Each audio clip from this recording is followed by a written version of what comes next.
Hello guys, आज हम आपके लिए लेके आए हैं आईसीएसई 10th का फिजिक्स का chapter 4 refraction of light through plane surfaces. आज हम ये शुरू करने जा रहे हैं, तो इस चलिए फटाफट से शुरू करते हैं क्योंकि ये काफ़ी बड़ा चैप्टर है। आज मैं इसका फर्स्ट पार्ट डाल रहा हूँ। इसकी 4A जो आपके सेलेना की बुक्स में दी गई है वो आज कवर करने की कोशिश करेंगे। ओके, चलिए refraction of light through plane surfaces. तो सबसे पहले जानते हैं यार कि रिफ्रैक्शन होता क्या है। What is refraction? ठीक है, हमने इस चैप्टर में रिफ्रैक्शन के बारे में बिल्कुल डिटेल में पढ़ना है, तो थोड़ा ध्यान से समझिएगा। ठीक है, तो रिफ्रैक्शन होता क्या है, एक एग्जांपल के थ्रू समझाता हूँ।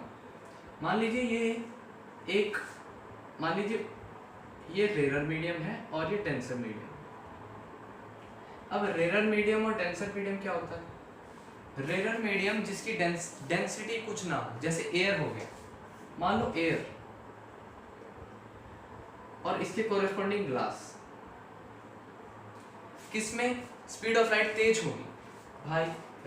एयर में कुछ पार्टिकल्स होते नहीं, मॉलिक्यूल्स होते नहीं, कुछ भी नहीं होता, तो स्पीड ऑफ लाइट जल्दी जल्दी ट्रेवल करती है, स्पीड ज़्यादा है।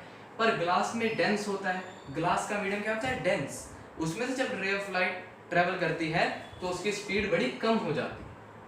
ठीक है, तो रेयर डेंसर समझ में आ गया ना। रेयर जैसे एयर जिसका मीडियम डेंस नहीं है, और डेंसर मीडियम जिसका मीडियम बहुत डेंस है, फॉर एग्जांपल ग्लास। तो मैं क्या कह रहा था, जैसे कोई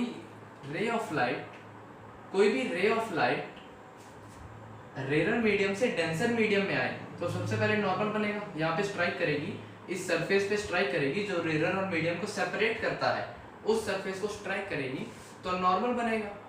जब ये डेंसर मीडियम में आएगी तो हमेशा याद रखना ये टूवर्ड्स से नॉर्मल बेंड कर जाती है, हमेशा याद रखना। जब भी रे ऑफ लाइट रेयर से डेंसर में जाएगी तो रे of light towards normal bend करेगी। देख लीजिए आप, टूवर्ड्स नॉर्मल है कि नहीं।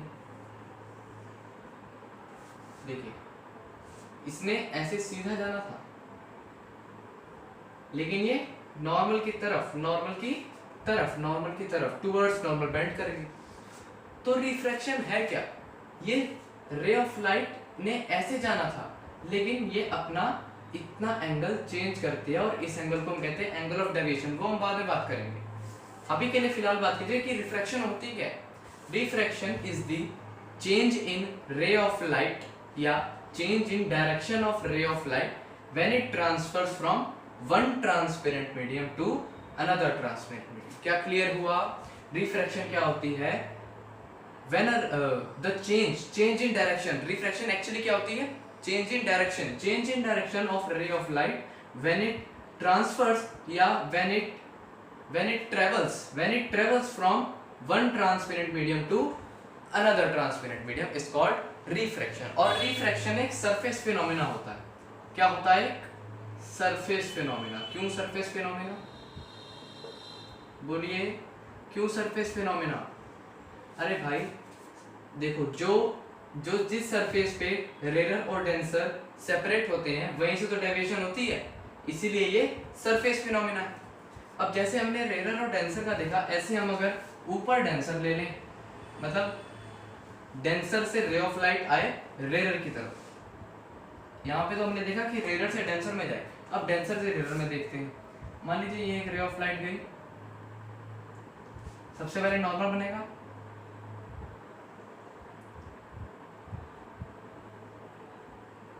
इन डायग्राम्स में देखिए मैं एरो भी शो कर रहा हूँ, आपने भी एरो शो करनी है।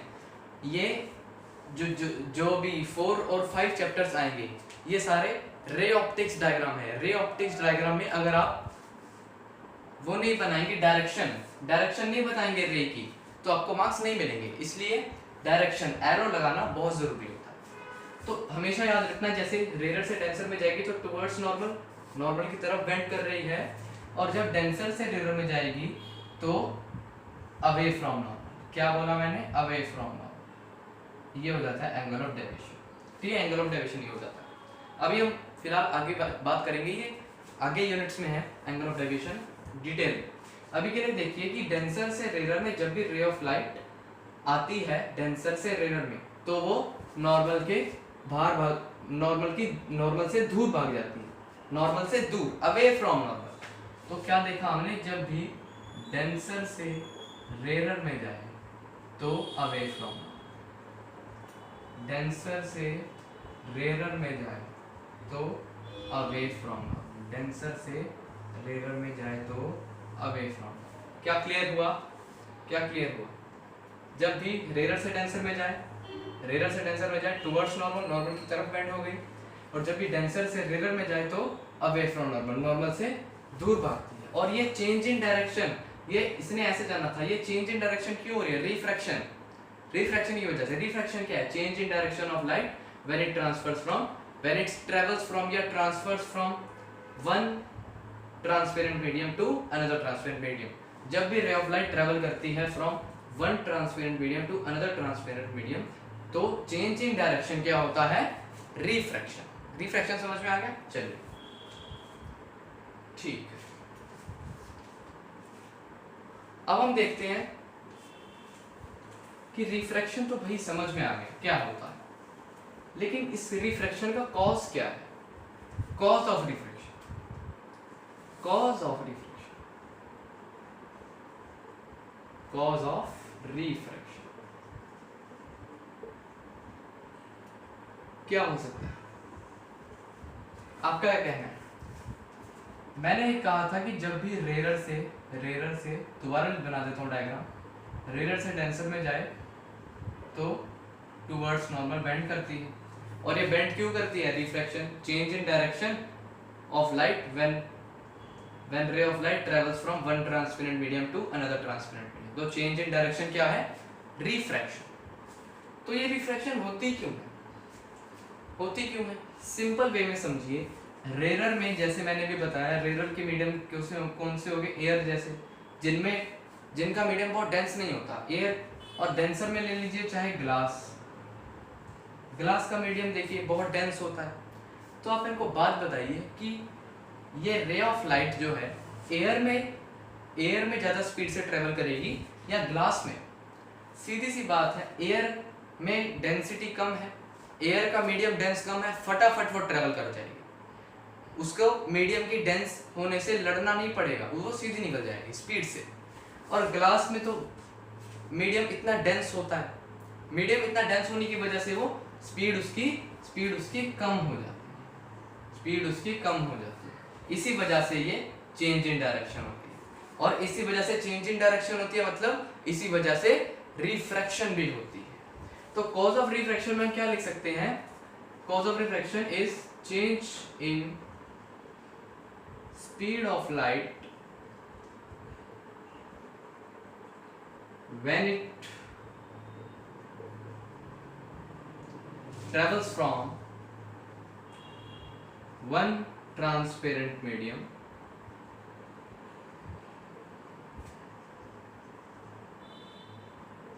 to another। क्या समझ में आया? कॉज ऑफ रिफ्रैक्शन क्या है? Change in speed of light when it travels from one transparent medium to another transparent. Refraction होती क्यों है? ये चेंज इन डायरेक्शन। देखिए रिफ्रैक्शन क्या है? रिफ्रैक्शन क्या है? Change in direction. ये चेंज इन डायरेक्शन होता क्यों है? Change in speed of light की वजह से। Change in speed of light की वजह से चेंज इन डायरेक्शन होता है, और change in direction he refraction. इसलिए change in speed of light, speed का कम होने या ज्यादा होने की वजह से, देखो कम डेंसर में हो रही है। अब इसका उल्टा केस ले लो, अब इसका उल्टा केस ले लो। मान लीजिए यहाँ पे डेंसर है और यहाँ पे रेरर है। डेंसर से रे ऑफ लाइट आई, नॉर्मल बनेगा, ये अवे फ्रॉम नॉर्मल चली गई। मैंने बताया ना, रेरर से denser towards normal, denser to rarer, away from normal, उधर भाग गई। तो अब देखिए डेंसर में कम होगी स्पीड, जैसी वो रेरर में आई वैसी स्पीड बढ़ गई। तो चाहे डिक्रीज हो चाहे इंक्रीज हो, चेंज इन डायरेक्शन दोनों में हो रहा है। इसलिए मैंने इंक्रीज डिक्रीज नहीं लिखा, सीधा चेंज लिखा है। समझ में आया? चेंज, चाहे वो इंक्रीज हो चाहे डिक्रीज हो, किसका? Speed of light. रिफ्रैक्शन का cause change in speed of light ही है। ओके चलिए, कॉज ऑफ रिफ्रैक्शन भी क्लियर हो गया होगा। क्या है? Simply change in speed of light. Speed की लाइट लाइट की स्पीड चेंज हो जाती है, इस वजह से रे ऑफ लाइट का डायरेक्शन में इधर इसने ऐसे जाना था, लेकिन ये टुवर्ड्स नॉर्मल बेंड हो गई। क्यों हो गई? इसकी स्पीड कम हो गई। स्पीड कम क्यों होगी? अभी समझाया, ग्लास है, डेंसर मीडियम है, डेंसर मीडियम। चलिए, ये तो समझ में आ गया। कॉज ऑफ रिफ्रैक्शन क्लियर है? बहुत बढ़िया। अगला हमारा टॉपिक है, देखिए रिफ्रैक्शन होती क्या है, समझ में आ गया। रेयर से डेंसर टुवर्ड्स नॉर्मल, डेंसर से rare away from normal. Okay, cause of refraction change in या change of speed of light while travelling from one transparent medium to another transparent. Clear है? बहुत छोटी छोटी चीजें हैं। अच्छा, मेरे को एक बात बताइए, जैसे मैंने बताया कि डेंसर से रेयर डायरेक्शन चेंज होती है, रेयर से डेंसर डायरेक्शन चेंज होती है। क्या एक ऐसा केस है जब रेयर से डेंसर में या डेंसर से रेयर में, or rare the denser, okay, जब रेयर से डेंसर में या डेंसर से रेयर में जाए, लेकिन उसका रे ऑफ लाइट का डेविएशन ना हो, चेंज इन डायरेक्शन ना हो, ऐसा कौन सा केस है? छोटी क्लासेस में पढ़ा है भाई, जब भी रे ऑफ लाइट नॉर्मली आए, मतलब 90 का एंगल बनाता हो, इसमें एंगल ऑफ इंसिडेंस क्या होगा? मेरे को ये बताइए, एंगल ऑफ इंसिडेंस 0 होगा कि 90 होगा? देखिए, जब भी रे ऑफ लाइट किसी सरफेस मीडियम को, जो दो मीडियम को सेपरेट करता है, जब वो सरफेस पे टकराती है तो नॉर्मल जरूर बनता है। तो ये इस लाइन का नॉर्मल तो इसी के ऊपर आ जाएगा, इसी के ऊपर आ जाएगा, तो एंगल ऑफ इंसिडेंस तो कुछ नहीं हुआ, 0 डिग्री हुआ भाई। ये तो नॉर्मली आ रही है, ये एंगल ऑफ इंसिडेंस नहीं है। एंगल ऑफ इंसिडेंस जैसे हमने ऐसे निकालते हैं, नॉर्मल के साथ वाला जो एंगल होता है वो एंगल ऑफ इंसिडेंस होता है, ये वाला नहीं होता। क्या बात क्लियर है? एंगल ऑफ इंसिडेंस ये वाला होता है, नॉर्मल के साथ वाला, ये वाला बिल्कुल नहीं होता। ओके, तो मैं क्या बता रहा था, जब भी रे ऑफ लाइट आए नॉर्मली, तो नॉर्मल उसी के ऊपर बन जाएगा, तो ये एंगल ऑफ इंसिडेंस 0 हो जाएगा। उसी हिसाब से अब देखिए, ये normally I, angle of incidence 0, तो ये सीधी ही निकल जाती है, और इसमें एंगल ऑफ रिफ्रैक्शन भी 0 हो जाता है।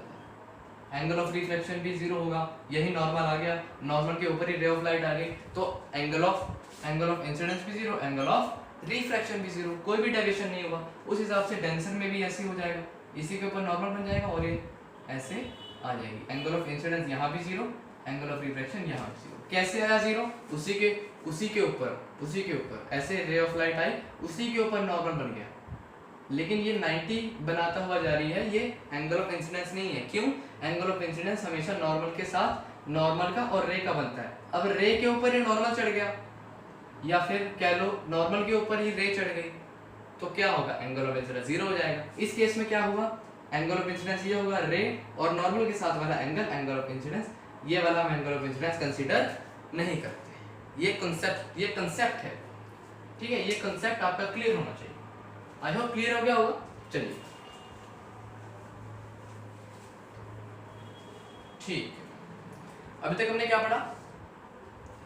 रिफ्रैक्शन, डेंसर टू रेयर कैसे बेंड होती है, रेयर टू डेंसर कैसे बेंड होती है, कॉज ऑफ रिफ्रैक्शन, और एक ऐसा कंडीशन जहां पर कोई भी डेविएशन ना हो, जब एक ray of light one transparent medium to another transparent medium जाती है। ओके, चलिए अब हमने पढ़ने हैं लॉज ऑफ रिफ्रैक्शन। रिफ्रैक्शन होती क्या है, denser to rare, rare to denser, condition सब हमने पढ़ रखा है। Speed of light, cause of refraction, speed of light का change.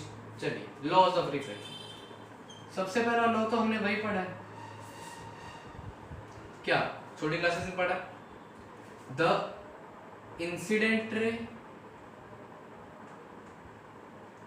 The normal and refracted, यहाँ पे रिफ्रैक्टेड बोलेंगे क्योंकि हम लॉज ऑफ रिफ्रैक्शन पूछ रहे हैं।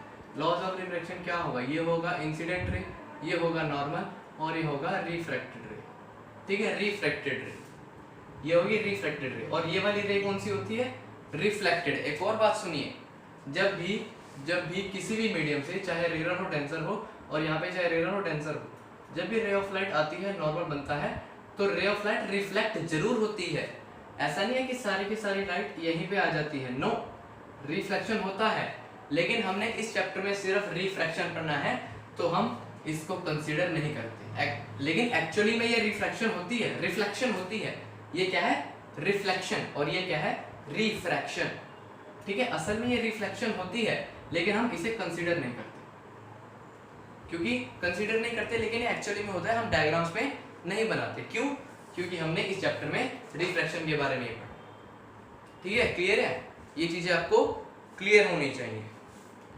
चलिए, इंसिडेंट रे, नॉर्मल रे और refracted ray all lie at same plane.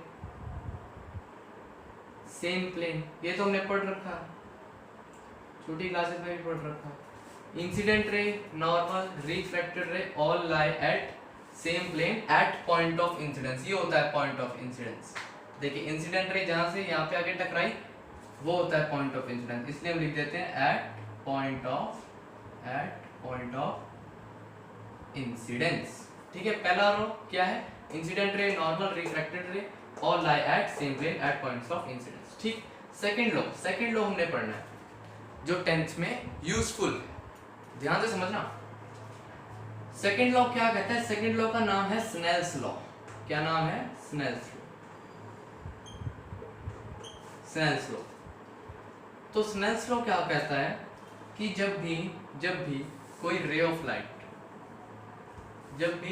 Light किसी मीडियम 1 से किसी मीडियम 2 में जाती है, जब भी रे ऑफ लाइट 1 मीडियम से सेकंड मीडियम में जाती है, फर्स्ट मीडियम से सेकंड मीडियम में जाती है, तो ये हो गया एंगल ऑफ इंसिडेंस। और मान लो ये हो गया नॉर्मल के साथ और रे वाला, ये वाला नहीं, नॉर्मल के साथ और रे वाला, एंगल ऑफ आर। तो अगर हम एंगल ऑफ इंसिडेंस का साइन और एंगल ऑफ रिफ्रैक्शन का साइन मेजर कर लें तो वो एक कांस्टेंट वैल्यू के इक्वल आता है। किसके इक्वल आता है? एक कांस्टेंट वैल्यू के इक्वल आता है। एंगल ऑफ इंसिडेंस बढ़ाओ, उसी हिसाब से एंगल ऑफ रिफ्रैक्शन कम या ज्यादा होगा।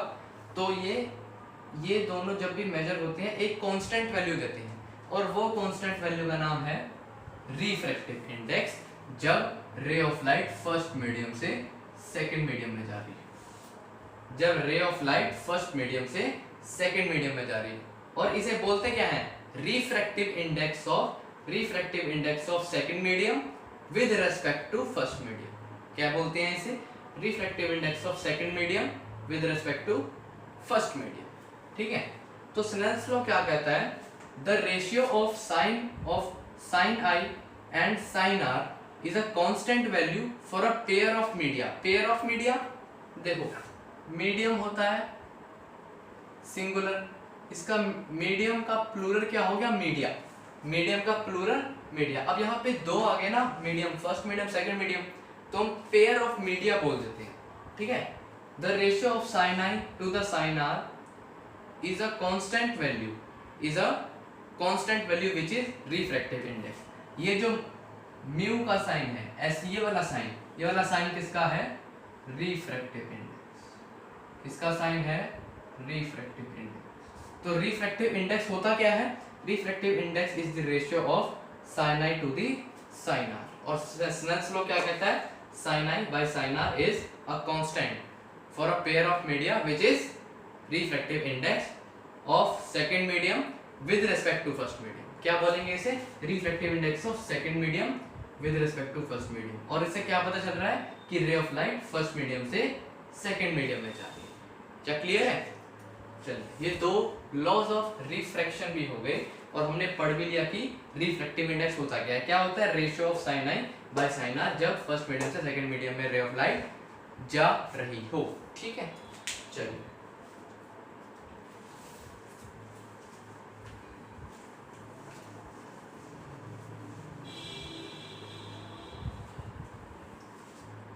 जी, अब हमने पढ़ना है कि ये जो रिफ्रैक्टिव इंडेक्स आया था, क्या आया था? Refractive index. देखिए, रिफ्रैक्टिव इंडेक्स की कई डेफिनेशंस हैं। एक तो रिफ्रैक्टिव इंडेक्स होता है sine i by sine r, एक ये हो गया जब फर्स्ट से सेकंड जा रही हो। और रिफ्रैक्टिव इंडेक्स होता है एक और चीज से हम रिफ्रैक्टिव इंडेक्स को डिफाइन कर सकते हैं या डिराइव कर सकते हैं, C by v. C by v, C क्या है? C क्या है? ये क्या है? Speed of light, speed of light in vacuum और इन एयर। क्या है speed of light? Speed of light है, सॉरी C क्या है? C किसको रिप्रेजेंट करता है? Speed of light in vacuum और एयर।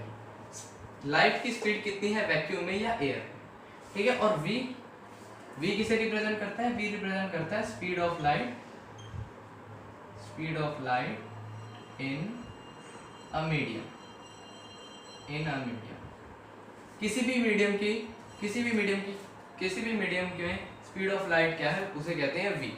अब देखिए, मान लीजिए हमें refractive index of glass find करना है, refractive index of UG find करना है, तो C तो देखो, C तो एक ही वैल्यू रहेगी। C की वैल्यू होती है 3 × 10⁸ मीटर पर सेकेंड। ये तो एक फिक्स टर्म है।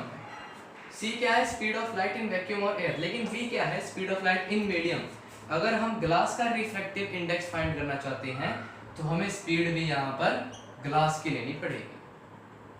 अगर हम ग्लास का रिफ्रैक्टिव इंडेक्स फाइंड करना चाहते हैं तो हमें यहाँ पर किस मीडियम की स्पीड लेनी पड़ेगी? ग्लास की लेनी पड़ेगी, ठीक है। ये बात आपको क्लियर होनी चाहिए, ठीक है। C को तो हम चेंज नहीं कर सकते, स्पीड की तो speed of light in vacuum तो एक ही होती है, लेकिन मीडियम में चेंज करती है। क्यों चेंज करती है?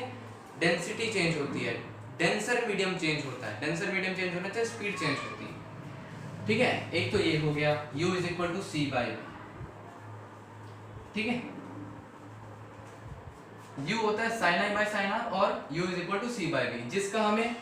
जिसका यहाँ पर रिफ्रैक्टिव इंडेक्स पता हो, उसी की यहाँ पे, जैसे यहाँ पर रिफ्रैक्टिव इंडेक्स ऑफ ग्लास है तो यहाँ पर सिंपली ग्लास के मीडियम में स्पीड ऑफ लाइट हो।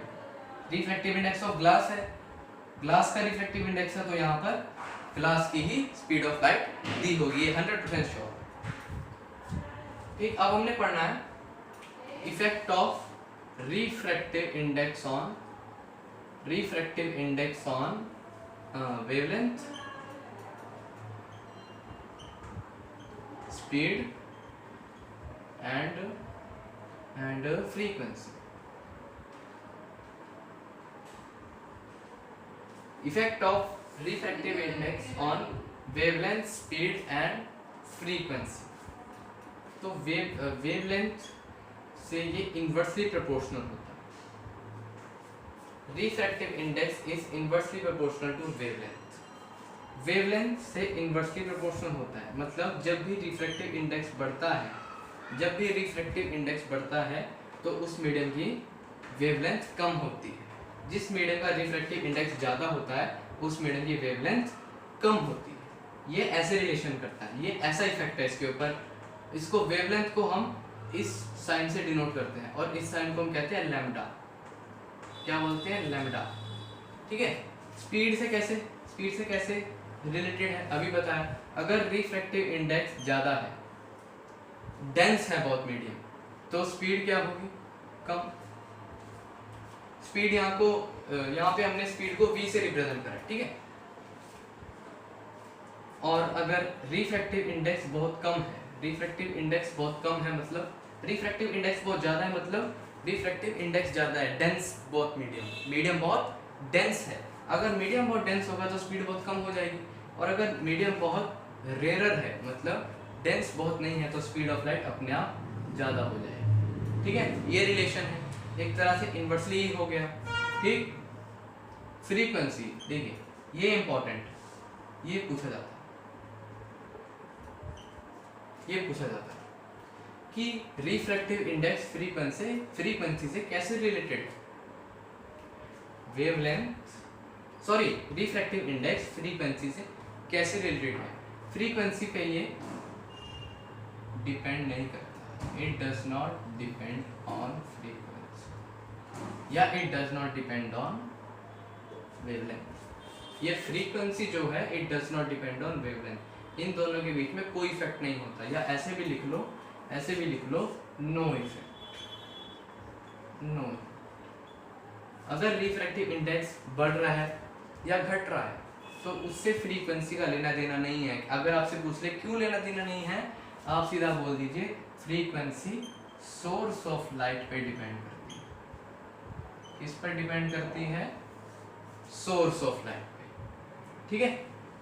Effect of refractive index on wavelength, speed and frequency clear हुआ। वेवलेंथ से इनवर्सली प्रोपोर्शनल, मतलब वेवलेंथ को लैम्ब्डा से करते हैं, और रिफ्रैक्टिव इंडेक्स ये होता है रिफ्रैक्टिव इंडेक्स, आ रहा है रिफ्रैक्टिव इंडेक्स, इसे म्यू कहते हैं। ठीक है, ऐसे रिप्रेजेंट होता है। तो जब भी रिफ्रैक्टिव इंडेक्स किसी मीडियम का बढ़ता है या किसी मीडियम का रिफ्रैक्टिव इंडेक्स ज़्यादा होता है, तो उस मीडियम की वेवलेंथ बहुत कम होती है। इनवर्स रिलेशन है इसमें, ये इनवर्सली प्रोपोर्शनल है। ठीक। और रिफ्रैक्टिव इंडेक्स स्पीड से कैसे रिलेटेड है? एक तरह से इनवर्सली ही है।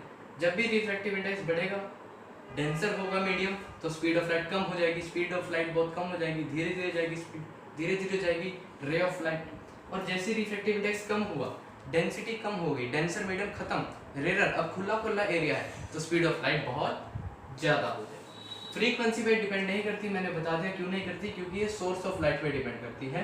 Frequency depends on frequency depends on source of light. ठीक है, frequency depends on source of light, और रिफ्रैक्टिव इंडेक्स का बढ़ने या घटने से इसके ऊपर कोई इफेक्ट नहीं। तो चलिए आज के लिए इतना ही करते हैं, आज के लिए इतना बहुत है। नेक्स्ट पार्ट आएगा अगला, वो भी इम्पोर्टेंट है, ये इम्पोर्टेंट चैप्टर है आपके आईसीएसई के लिए, तो बने रहिए।